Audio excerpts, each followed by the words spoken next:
This is a contrast and scan of a 43 years old female patient.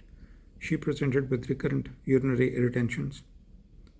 Now please see that on both the sides there is moderate hydroureteronephrosis. Excretion of contrast medium is delayed. Abdominal parts of both the ureters, these are dilated. As I scroll it down, now this is the right ureter here, this one is the left ureter here. Now this is hugely distended urinary bladder. This is a small cyst in right ovary. It has got thin walls, no internal septations or solid component is present. This represents a follicular cyst. A similar cyst is present in the left ovary as well. Thin walls, no internal septations or solid component. It's also a follicular cyst. Now please observe that this is the hugely distended urinary bladder. Now this is the uterus. This is the anterior wall of the fundus and body of uterus. It is stretched anteriorly along the anterior surface of an intramural fibroid, which has involved posterior walls of the fundus and body of uterus. Now I will show you our sagittal scan. Now this is the sagittal scan. Please observe that the urinary bladder is hugely distended. The patient could not pass urine. This is the intramural fibroid which has involved posterior walls of the fundus and body of uterus. Inferiorly, it is extending almost up to the upper border of the cervix.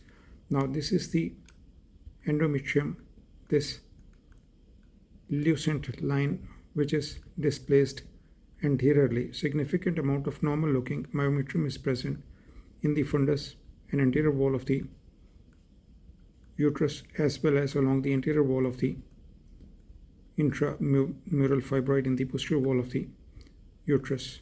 Now please observe that this has angled the neck of urinary bladder. This has resulted in bladder outlet obstruction. While doing ultrasounds, please always comment upon the angling of the neck of urinary bladder because of the large either intramural fibroids or the cervical fibroids, because cervical fibroids, they are especially notorious to angle the neck of urinary bladder, and these result in bladder outlet obstructions and recurrent attacks of the urinary retention. Now this patient could not pass urine, so he catheterized the patient. This is the delayed scan. There is moderate hydroureteronephrosis on both the sides. Now abdominal parts of both the ureters, these are dilated. Pelvic parts of both the ureters, these are stretched along the lateral surfaces of the intramural fibroid.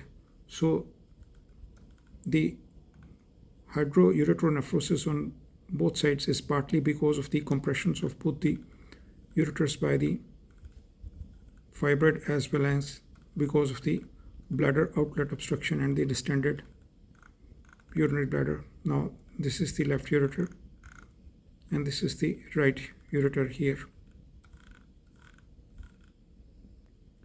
This is the delayed scan.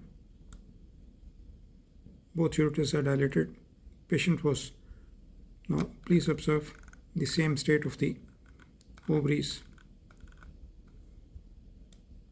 follicular cyst. Now the patient was catheterized. This is the Foley's catheter here, and she is relieved of the urinary retention.